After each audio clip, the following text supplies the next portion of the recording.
시장의 이슈들을 깊게 들여다보는 딥사이트 시간입니다. 최근에 인기 있는 예뻐 보이는 핫한 주식시장이 있는데요. 어디냐? 물론 한국 시장이 그렇고요. 미국도 나스닥도 그렇지만 의외로 중국 증시에 대한 관심이 높고요. 우리 동학개미들도 중국에 투자하는 분들이 최근에 늘고 있다고 해서요. 사실은 사면초가에 빠져있는 중국과 중국 기업인데 그 가운데 투자 아이디어가 있을까 싶어서요. 오늘 그런 얘기를 좀 해보려고 합니다. 정유신 서강대학교 기술경영대학원장님 오늘 모셨습니다. 어서 오십시오. 네, 안녕하세요.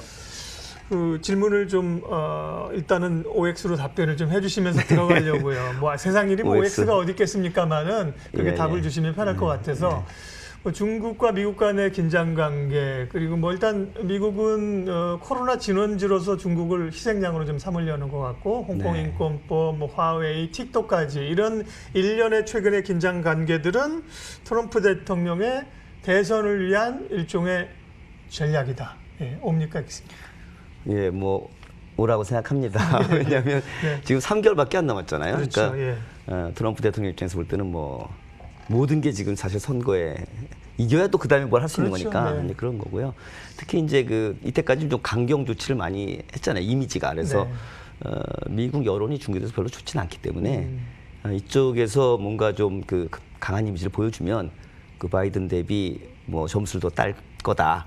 또 현직 대통령이니까 조치를 취할 수가 있잖아요. 그죠? 그러니까 이제 그런 점이 강점인데 다만 이제 지금 말씀하신 무슨 그 뭐 화웨이라든지 뭐 지금 뭐 홍콩 민주화 뭐 코로나 책임 뭐 이런 거 막 했는데 이런 것들은 계속 밀고 나간다 그래가지고 3개월 내에 무슨 뭐 결정적인 뭐가 나온거나 뭐 이런 게 아니기 때문에 그거보다는 좀 이제 계속 뭐 그 이슈를 잡아가는 게 중요한데 그런 때에 지금 나온 게 뭐 틱톡이라든지 이런 게 아닌가 이렇게 생각합니다. 뭐라도 잡아야 되니까요, 그렇죠? 예, 그리고 틱톡은 사실은 잘 보시면 화웨이 같은 경우는 그 기업의 입장에서 생산자 입장에서 기술 핵심 기술 갖다가 근데 뭐 스파잉했다, 뭐 이제 이런 걸로 해갖고 이제 거머쥐는 거잖아요. 물론 그러니까 그게 이제 고용이라든지 것도 중요하지만 국민들 미국 국민들한테 다가오는 거는 틱톡은 사실은 개인 정보잖아요. 그러니까 개개인의 이슈 이런 쪽으로 해서. 그리고 이제 화웨이는 어떻게 보면 이제 그 기업의 기술이고 틱톡은 플랫폼이에요. 플랫폼. 요새 뭐 플랫폼이 굉장히 그 강력한 힘을 갖고 있잖아요. 그래서 또 다른 어떤 의미를 갖고 있는 것 같습니다. 그러면 틱톡 얘기하신 길에 이 바이트댄스라고 하는 기업이 운영하는 게 틱톡이잖아요. 엄청난 뭐 중국에서도 그렇고 미국 시장에서도 틱톡의 인구들이 많은데 지금 이제 뭐 트럼프도 그렇고 보면 뭐 이 틱톡을 잡으려고 하고 있고 MS 인수절도 있었는데 뭐 처음에 안 된다 그랬다가 뭐 하긴 할 텐데 복비 내고 해라 뭐 별 얘기들 좀 다 하고 있는 건데 틱톡의 이런 그 타락 과정에서 미국 기업이 MS가 됐든 인수한다면 인수하는 미국 기업들에게는 이게 오히려 행운이고 기회다? 그렇게 볼 수 있습니까? 예스, 뭐 그렇게 봐야 되겠죠. 그러니까 물론 이제 뭐 그 여러 가지 얘기를 할 수 있겠습니다만 사실 이제 저도 놀랐어요. 이런 정도로 이제 틱톡이 사실 한국하고 좀 관련이 있었잖아요. 처음에 만들어질 때. 근데 뭐 지금만 8억, 9억 정도, 미국만 1억. 뭐 10대, 20대한테 워낙 인기가 있다 하니까 이제 사실 놀라울 거예요. 근데 뭐 이제 트럼프의 어떤 이미지대로 지금 뭐 9월 15일인가요? 뭐 그때까지 미국 기업이 인수를 안 하면 뭐 폐지다. 뭐 이렇게 얘기를 하니까 아마도 지금 유리한 거는 MS 지금 말씀하신 마이크로소프트 같아요. 왜냐하면 이제 가파, 소위 가파, 뭐 구글, 뭐 아마존, 페이스북, 애플 이런 그 엄청난 그 글로벌 IT 기업, 플랫폼 기업들이죠. 이런 쪽은 지금 다 반독점 때문에 미의회에서 지금 뭐 좀 고통을 당하고 있으니까 거기서 좀 배제되어 있는 어떤 그런 지금 마이크로소프트가 나름대로 이제 거기서 좀 강점을 갖고 있다 이렇게 보여지고요. 그러나 이제 그게 미국 사업 부문이잖아요. 틱톡은 이제 본사가 지금 베이징에 있고 이런 거기 때문에 이제 세콰이어나 미국 자본들도 많이 있고 틱톡 부분에 들어가 있다 그러더군요. 그러니까 이제 또 이게 이제 인수가 된다고 그래서 뭐 틱톡이 또 뭐 완전히 미국 넘어가는 건 아니기 때문에 그러니까 좀 또 지켜봐야 되겠죠.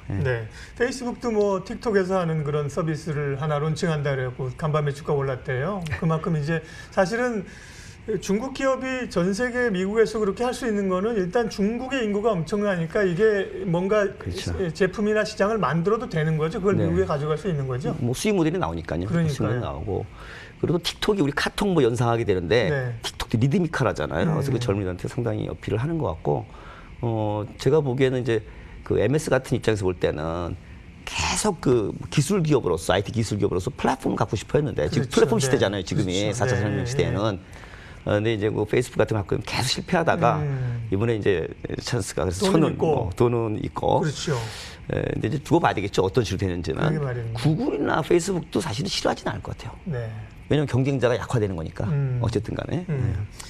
화웨이 얘기도 하겠습니다. 사실 뭐 틱톡 얘기 나오기 전부터 화웨이에 대해서는 꽤 됐죠. 지난번에 뭐 1차 우리 미중 간의 무역 합의 나오는 그 전부터 해가지고 중국의 기술을 칩을 심어가지고 미국의 기술을 정보를 빼가고 있다. 이래서 뭐 화웨이 저 멍한저우인가요? 캐나다 거기 네네네. 거기도 그렇고 이인자도 그렇고 딸. 네네 딸. 아직까지도 유럽에서도 뭐 안 쓴다 그러니까 뭐 되게 그 화웨이 문제가 굉장히 화웨이를 누르고 중국을 누르는데 그러면 질문은 내용은 말씀하시겠지만 이런 근데 화웨이가 눌리니까 스스로 자급자족해서 이제 체제를 가겠다고 얘기를 하는데요. 최근에 화웨이 문제는 예를 들면 국내 기업 삼성전자에게는 득이다 실이다.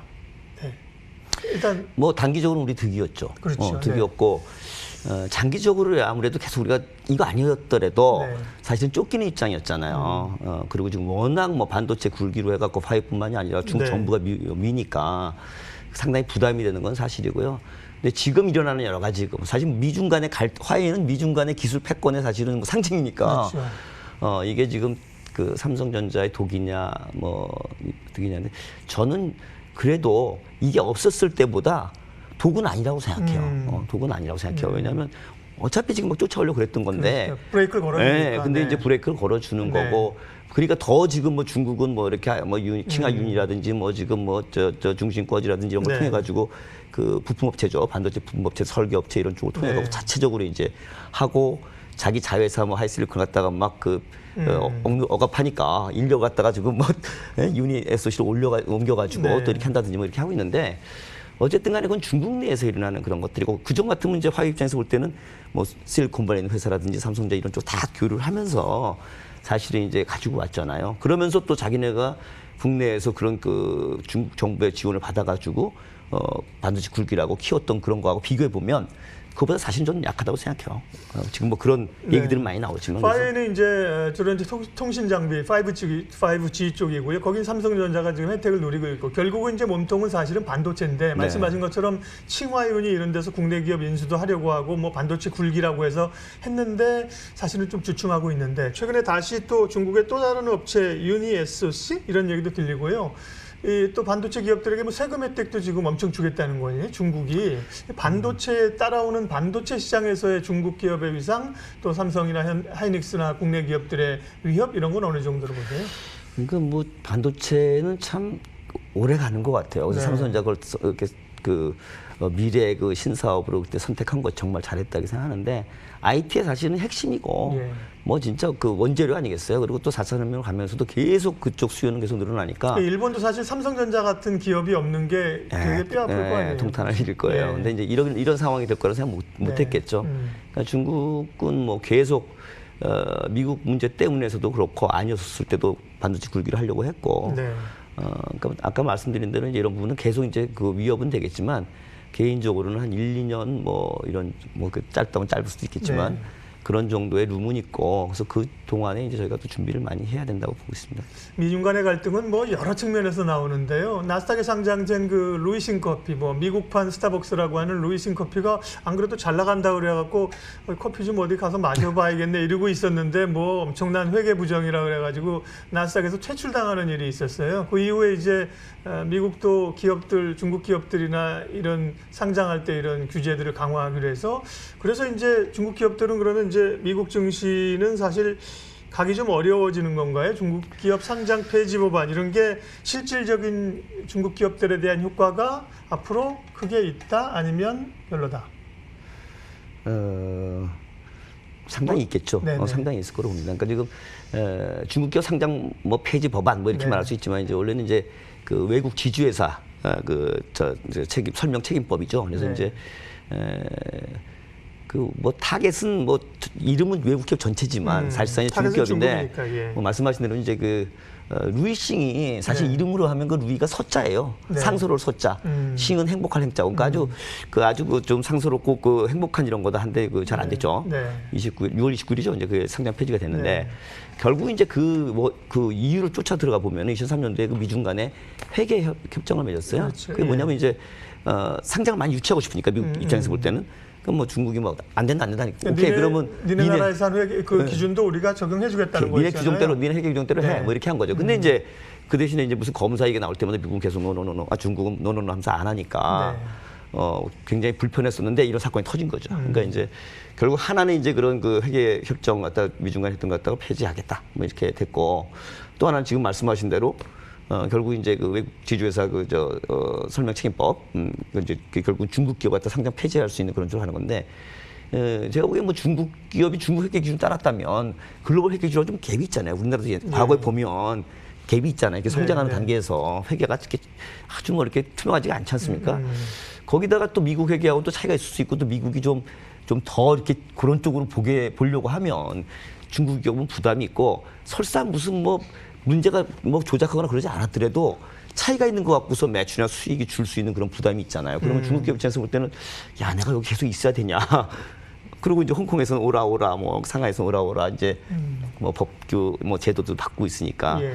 그래서 좀 나갈 가능성이 많이 있는데 또 한편에서 또 미국에서는 또 이제 월가에서는 네. 또 좀 잡아야 되는 좀 잡아야 되는 이렇게 가면 안 되는데 그러니까 네. 야 그 법 규제로 하지 말고 그 다른 거 있지 않냐. 예컨대 네. 뭐 우리나라도 그런 거 좀 겪었죠. 회계 감사하는 회계법인들, 예. 뭐 변호사, 뭐 IB 증권회사들 그들은 책임 없냐? 거기다 좀 일부 배상 책임하고 그러면 제대로 볼 거 아니냐? 네. 뭐 이런 얘기도 나오고 있습니다. 예. 물론 뭐 루이싱 커피의 회계 관련돼서 깊게 들여다보진 저도 않았지만 문제가 분명히 뭐 미국 기준을 보면 있겠죠. 그런데 일종의 뭐 중국 쪽 시각에서나 보면 또 약간의 희생양적인 측면도 있을 수 있다. 뭐 그렇게 주장하겠죠. 근데 뭐 네. 가짜 상품권을 갖다 했고 매출을 부풀렸기 때문에 모르겠어요. 그렇죠. 어쨌든 지금 중국의 기업들은 뭐 IT나 이런 중국 기업들 연구 많이 하시는데 사실은 중국에서 인류 기업은 세계적인 기업이 되잖아요. 일단 수익 모델이 워낙 좋으니까. 우리는 예를 들면 한국에서의 최고 기업 카카오 네이버가 안타깝게도 글로벌 시장에 세계적인 기업이 못 되는 게 안타까운 건데 시장 사이즈가 다르기 때문에 중국 기업들은 뭐 알리바바를 포함해서 미국 시장으로 갈 수 있다. 근데 중국 기업들도 이제 사면초가 있는데 중국 자체 내에서도 중국 민간 기업들이 최근 국유화가 많이 늘어나는 추세라고 들었는데 그건 사실입니까? 그러니까 사실은 시진핑 정부 처음에 들었을 때 2011년 뭐 이럴 때는 시장화를 갖다가 나름대로 화두로 목표를 내세웠어요. 그 얘기는 사실은 이제 민진 국태예요. 민간 기업이 좀 더 막 앞으로 나가고 공공기업도 뒤로 한 발로 국유기업, 국영기업은 좀 뒤로 가고. 근데 지금은 사실은 이제 국진 민태거든요. 국영기업이 더 막 이렇게 나가고 민간. 어떤 이유에서 이렇게 변화가 그래서 이제 보면 이제 뭐 음모론적인 것도 있어요. 네. 뭐 정치적인 압력도 있다고 그다음에 무슨 또 오너의 비리다 이런 얘기인데 제가 보기엔 이제 그거보다는 지금 말씀 주신 대로 이제 기업 부채가 많이 느는데 문제는 지금 보면은 기업의 기업 부채가 이제 GDP 대비 지금 중국이 173%까지 올라갔다가 작년도에는 164% 좀 떨어졌어요. 네. 한 6월, 7월 달에. 근데 아마도 지금 코로나 때문에 이미 113 그전부터 더 높아졌을 거예요. 그리고 회사채 디폴트 나는 것도 보게 되면은 2014년부터 17년까지 4년 동안 59건이 났는데 작년도에 거의 60건이에요. 한 해. 올해 더 날 거 아니겠습니까? 네. 그러니까 좀 그런 부담인데 문제는 그런 디폴트 난 것 중에 86%가 다 민간 기업이에요. 그러니까 이제 민간 기업도 울력이 잘 먹기로 살리려면 또 국유화를 하는 그러니까 우리 거군요. 저희 뭐 이렇게 근데 자산공사에서 이렇게 네네. 인수했잖아요. 이제 그런 컨셉인데 너무 그런 다른 국제에서 보면 또 하나 이제 은행 입장에서 보면 국유은행 입장에서 보면 네. 이게 국영기업 돌아가면은 정부가 보증을 하기 때문에 자기가 이게 부실 채권이 안 된단 말이에요. 근데 민간으로 있으면 그렇죠. 부실 채권이 늘잖아요. 수치 안 좋아지고. 그러면 대출할 수가 없잖아요. BSP 낮아지니까. 그러니까 이걸 그냥 음모론적으로 볼 게 아니라 지금 대출 늘리면서 중국이 계속 살려야 되는데 기업을 BISP이 나빠지고 은행이 나빠지면은 악순환이에요. 그러니까 이제 그런 각도에서 볼 필요도 있다고 봅니다. 네. 지금까지 이제 원장님이랑 얘기한 것은 미국과 중국 간의 갈등의 속내나 중국 기업들이 처한 환경들에 대해서 얘기했고 이 부분도 물론 중요한 거지만 저희는 이제 투자자 입장에서 하기 때문에 결국 그 다음 스텝은 뭐냐. 앞서의 화두는 패는 미국, 예, 맞는 중국이었는데 다음은 이제 사는 한국 사는 동학개미 투자자들입니다. 그래서 한국 투자자들 사이에서도 꽤 중국 투자 열풍이 불고 있다. 이건 저도 그럴까 싶었는데 워낙 뭐 뉴욕 증시가 강하니까 뉴욕 관심 있지 중국에 관심 있어 할까 싶었는데 자료를 보니까요. 자료 수치를 보면 예탁 결제원 자료인데요. 이달 들어 24일까지 국내 투자자의 중국 주식 순매수 금액이 589%가 늘었고요. 이렇게 보면 꽤 중국 증시에도 관심이 있다고 하는 건데 중국 증시가 요즘 핫합니다. 좀 들어갈 수 있는 타이밍으로 보세요. 뭐 지금 상하이 그 메인보드라든지 선전도 지금 연초 대비로 하면 한 20-30%씩 올랐죠. 그렇죠? 예, 최근에 좀 올랐죠. 네. 그런 지난 한 달 동안 이렇게 저도 이렇게 뒤져보니까 뭐 중국 관련된 펀드들이 한 13-14% 한 달간 투자 수익률이 많이 났어요. 그러니까 미국, 유럽이 사실 뭐 7%, 4% 이러는데 그러니까 이제 그거야 3배 가까이 났잖아요. 그러니까 좀 이제 하여간 갑자기 빨리 올라가게 되면은 좀 부담은 있죠. 근데 이제 좀 구조적으로 보게 되면 어쨌든 간에 중국이 코로나 먼저 제일 맞고 먼저 지금 제일 뭐 회복을 빨리 하고 있고 2, 4분기 지금 플러스로 돌아섰잖아요. 한 3.2%인가. 근데 제가 보기에는 이제 한 3, 4분기, 4, 4분기에도 생각이 좀 다르신데 아마 그래도 한 2%대 정도는 연간 정도 나오지 않겠나 이렇게 생각을 하거든요. 그렇다면 그건 아마 이제 세계에서 유일한 좀 그 의미 있는 국가 중에서는 그래서 이제 그런 쪽이 나름대로 좀 작동을 할 거로 보고 아까 우리 홍콩 얘기했잖아요. 지금 홍콩 뭐 미국이 막 중국이 홍콩 뭡니까 보안법 하니까 홍콩 자치법 뭐 막 지금 때리고 뭐 별 얘기 다 나오는데 중국은 어떻게 해서든지 제가 보기에는 홍콩이라든지 이런 부분들을 정책적으로 증시를 통해서 나름대로 좀 좋은 모습을 보이려고 할 거예요. 왜냐하면 지금 이탈 그 리스크가 상당히 있잖아요. 근데 중국의 홍콩에서부터 이제 그 외국 그 투자자라든지 외국 기관들이 이탈하는 걸 막는데 가장 좋은 방법이 뭘까? 홍콩 증시죠. 홍콩 증시요. 그거 이제 그래서 이제 오히려 막 그 아까 미국에서 막 중국 기업들 막 쫓아내면은 우리 IT 공룡의 귀환이라고 그러거든요. 그렇게 표현했거든요. 그러니까 뭐 이번에 뭐 저기 뭡니까 그 엔드 파이낸셜이라든지 또 뭐 6월 달에는 지금 뭐 징동닷컴이라든지 게임 업체 있지 않습니까? 네이즈넷 같은 것도 이런 것들이 지금 다 홍콩에 상장이 됐고 뭐 이런 것들이 지금 한 30여 개 정도. 근데 중국 기업들이야 뭐 미국 증시 가길 원했지만 미중 관계 안 좋다. 뭐 또 회계 깐깐해진다. 그러니 자금 조달해야 되니까 우리는 중국 본토나 홍콩을 가겠다는 건 이해가 되고 중국 정부의 또 영향도 있을 텐데 중국 기업들 말고 다른 기업들이 빠져나가지 못하거나 혹은 상장할 수 있도록 예를 들면 한국 기업이 홍콩에 상장하면 혜택을 주겠다. 이런 뭐 인센티브를 줘야지 홍콩 증시가 살 텐데요. 좋은 기업들을 끌고 오는 게 이제 중요하니까요. 그런 쪽으로 노력을 하겠죠. 그러니까 지금 사실은 이제 일단은 이제 중국 기업 중심으로 해서 차등 결권 제도 같은 걸 도입해서 지금 그 알리바바가 한번 왔었고 엔트 파이낸셜 왔고 아까 말씀드린 뭐 징동이라든지 것들이 왔는데 미국이 만약에 이제 중국 쪽 갖다 나타나서 좀 이렇게 압박을 많이 하면 그런 기업들이 이제 홍콩으로 많이 오고. 어쨌든 그 변화는 두고 볼 만하네요. 왜냐하면 홍콩을 바라보는 우리 시각들이 저희도 보면 굉장히 안타깝거든요. 우리도 이제 민주화 과정을 겪었기 때문에. 근데 거긴 뭐 민주화 지금 시위한다고 될 문제가 아니잖아요. 구조적으로. 그리고 뭐 금융 허브로서의 역할도 그런데 중국이 이걸 중국으로 흡수하고 부여잡고 가는 게 아니라 금융 허브의 역할도 상당히 가져가려고 할 거다. 중국은 분명히 그렇게 할 거예요. 지금은 이제 일단은 그 강하게 이렇게 하지만 홍콩, 중국에서 홍콩은 굉장히 사실은 지금 GDP 대비 비율은 지금 뭐 3%대로 낮아졌지만 금융에서의 위치는 사실 굉장히 중요하거든요. 거기서 자금 조달 갖다 다 거의 다 하기 때문에 그리고 그쪽에서 만약에 증시가 좀 그 해외 자본들이 들어와서 다 그걸 통해서 지금 후광통, 성광통이 다 그걸 통해서 들어오는 거잖아요. 지금 있는데. 그러니까 일종의 사실은 가운데 그 교량 역할을 하고 있는 거여서 그쪽이 잘 살면 그 위안화도 안정세를 유지할 수가 있거든요. 네? 그쪽 통해 갖고 결국 이제 중국 위안화 표시 주식을 살려고 달러를 팔고 들어오는 거잖아요. 그럼 안정이 되는 거거든요. 그러니까 사실 이제 그런 측면에서 볼 때는 중국은 정책적으로 이쪽을 유지하려고 하는 게 굉장히 중요하고 이런 것들도 사실 이제 우리가 주식 투자를 갖다 바라볼 때 중국 주식을 바라볼 때 염두에 될 그런 사안이죠. 인사이트가 있네요. 좀 전에 표가 나갔는데 이 중국 기업들이 기업 공개가 최근에 계속 늘고 있고요. 보면 올해 들어서 지난 24일까지 공개 건수가 지난해 같은 기간에 비해서 98%가 늘었고 글로벌 IPO 비중 가운데 43%로 늘었다. 그것이 이제 중국 본토도 있겠지만 홍콩으로 가고 있다는 거고요.